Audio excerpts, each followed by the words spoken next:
Milton Samaddar. Milton Samaddar একজন মানবিক মানুষ। এই বিষয় নিয়ে আপনার সাথে কথা বলতে চাচ্ছি যে আসলে সে কতটুকু মানবিক। আমরা বিভিন্ন নিউজে বা সোশ্যাল মিডিয়ায় আমরা আজকে কয়েকদিন যাবত যে ভাইরাল হচ্ছে যে ওনার বিষয় সম্পর্কে, যে আসলে আমরা যদি কয়েকটা অভিযোগ আমরা যদি বিভিন্ন গণমাধ্যম থেকে আপনাদেরকে নিয়ে থাকি, যে কিছু যে এ পর্যন্ত বিশ্বাসযোগ্য যে তার যে অভিযোগ পাওয়া গেছে বিভিন্ন চ্যানেল বা মিডিয়াতে, যে অভিযোগগুলো পাওয়া গেছে বা অনেক ব্লগাররা যে তার সরাসরি লিগে সাক্ষাৎকার নিয়েছেন, যে অভিযোগগুলো উনি মানে পাওয়া গেছে সেটা হচ্ছে, ধরেন উনি প্রারম্ভিকভাবে উনি যখন ছোট ছিলেন ওনার এলাকায়, তখন উনি কিন্তু ওনার আপন বাবাকে উনি কিন্তু আঘাত করেছিলেন। সেই প্রমাণে কিন্তু মিডিয়াতে আসছে। এমনকি ওনার বাবা ছোটবেলায় সমাজে সালিশ ডেকে ওনার বিরুদ্ধে কিন্তু সালিশ ডেকছে। এবার বুঝেন যে যে মিল্টন সমাদ্দার সে যে মানবিক মানুষ হয়েছে, আসলে তার শুরুটাই কিন্তু ছিল সে তার আপন বাবাকে সে লাঞ্ছিত করা, বাবার গায়ে হাত তোলা। সে কতটুকু মানবিক হবে, চলুন প্রিয় দর্শক আমরা একটা বিষয় আপনাদের সাথে শেয়ার করি। সে এখন বিভিন্ন যে মানবিক সংগঠন যে করেছে, যে তার তার সম্পর্কে আপনাদের সাথে বলবো। আমরা বিভিন্ন মিডিয়াতে দেখে বা বিভিন্ন অথেন্টিক কিছু নিউজ আপনাদের সামনে শেয়ার করছি। সেটা হচ্ছে যে সে এত কোটিতে সে কিন্তু কোনো টাকার মালিক ছিল না, কিন্তু এখন বর্তমানে তাকে বিভিন্ন মিডিয়া থেকে দেখতে যে সে 9 কোটি টাকার কিন্তু সে ব্যক্তিগতভাবে মালিক হয়ে গেছে।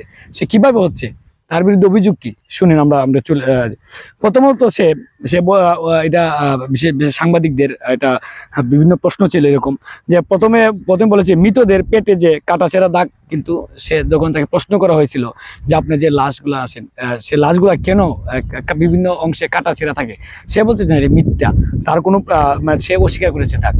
পরে কিন্তু সে বলল সে সাংবাদিকের প্রশ্নের জেরার মুখে একসময় বলছে যে না, কাটা দাগ থাকতে পারে, সে কিন্তু এতটুকু সে শেয়ার করছে। পরবর্তীতে আশ্রমের যে আশ্রমে যারা থাকে বৃদ্ধদের, তাদের কিন্তু চিকিৎসা দেওয়া হতো না, কিন্তু সে কিন্তু চিকিৎসা বাবদ কিন্তু 30 থেকে 35 লাখ টাকা খরচ করতো। এই খরচের কিন্তু তথ্য সাংবাদিকরা চেয়েছে, কিন্তু এই খরচের তথ্য কিন্তু সে দিতে পারে না। কিন্তু সে 30 থেকে 35 লক্ষ টাকাতে খরচ হচ্ছে আশ্রমের বৃদ্ধদেরকে, কিন্তু সে এটার কোনো জবাব দিতে পারে নাই যে টাকার। সে 835টি লাশের হিসাবে সম্পূর্ণ ছিল তার গরমিল, ঠিক আছে। সে বিশ্বাসযোগ্য কোনো ডকুমেন্ট এখন দেখাতে পারে নাই। সে সাংবাদিকরা তার বিরুদ্ধে অভিযোগ তুলেছে, এটা কিন্তু সত্যতা কতটুকু সে কিন্তু যখন প্রশ্ন করা হয় সে কিন্তু এটা কোনো সঠিক জবাব দিতে পারে না। নিজের ডেথ সার্টিফিকেট তৈরি করেন এবং ডাক্তারদের সিল মারেন। তার অন্যতম একটা পেশা ছিল যে সে তার যে মানবিক সংগঠন, সেই সংগঠনকে সে ফলো করার জন্য সে কিন্তু একটা পেড রেডি করছে, যে মৃতদেরকে সার্টিফিকেট দিত, মানে ডাক্তারদের সিগনেচার যে জাল করে কিন্তু সে মৃত সার্টিফিকেট দিত। তিনি আশ্রমের কোনো চিকিৎসা দেন নাই, কিন্তু ডাক্তারের জন্য যে 60 লাখ টাকা বিলাসবহুল যে গাড়িটা, এই গাড়িটা কিন্তু তখন একটা গ্যারেজে সে গোপন করে রেখেছে। এটাও কিন্তু ভাইরাল আজকে দেখতে পাচ্ছেন আপনারা, যে সে একটা গ্যারেজ ভাড়া করে 60 লাখ টাকার গাড়ি সে ডাক্তারদের জন্য যেটা, সেটা নিজের জন্য রেখে দিয়েছে সে একটা গ্যারেজের মধ্যে গোপন করে। তার কাছে রেখে যাওয়া যে মানে অন্ধ যারা আসতো, তারা অন্ধবিদ্যুতের কাছ থেকে সে হস্তান্তর কোনো প্রমাণও পাননি। মানে তাদের কাছে যে যারা এসে রেখে গেছে, মানে অন্ধ যে বৃদ্ধদের হস্তান্তর গেছে, তাদের কিন্তু খোঁজ পাওয়া যায়নি। আর সে কিন্তু আশ্রমে যে সে টর্চার সেল কিন্তু বানাই ফেলছে। তার কোনো হাসপাতালে অনুমোদন না থাকা সত্ত্বেও, তার হাসপাতালে অনুমোদন না থাকলেও সে কিন্তু ভেতরে তার অপারেশন থিয়েটার কিন্তু সে খুলে ফেলছে। এবার বুঝেন সে কত বড় সিন্ডিকেট থাকলে সে কিন্তু অনুমোদন দেয় না তার হাসপাতালে, কিন্তু সে অপারেশন থিয়েটার কিন্তু খুলে ফেলছে তার এই আশ্রমে। এটা ছিল সম্পূর্ণ থিয়েটার ছিল অবৈধ এবং বেআইনি ছিল এটা। মসজিদে যে বিনামূল্যে যে লাশ গোসল বা জানাজা করালেও কাটাছেঁড়া নিয়ে প্রশ্ন করা হলে তিনি 2 থেকে 3 হাজার টাকা খরচ করে আশ্রমের মধ্যে 2-3 জন নিয়ে কাজ শেষ করে ফেলেন।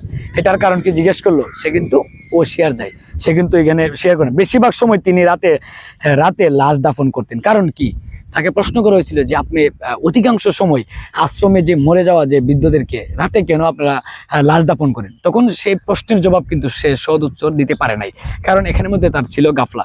এই জন্য এগুলো তুলে ধরা হয়েছে। তিনি হোম কেয়ার নামে যে ব্যবসা প্রতিষ্ঠানের আয় করেন 66 লাখ টাকা, তা বৃদ্ধাশ্রমে দান করেছেন বলে সাক্ষাৎকার দিয়েছে, কিন্তু বাস্তবে তার হোম কেয়ার কোনো সার্ভিস নাই, শুধু লাইসেন্স আছে, তাতে তিনি কার টাকা কাকে দেন। অর্থাৎ তাকে যখন প্রশ্ন করেছিল যে আপনি এত টাকা কিভাবে পেলেন, সে বললেন যে আমি তো আমার ব্যক্তি মালিকানা কিছু, আমি তো সবগুলোই আশ্রমের জন্য, আমি এগুলো চাইল্ড ওয়েল কেয়ারের জন্য রেখে দিচ্ছি।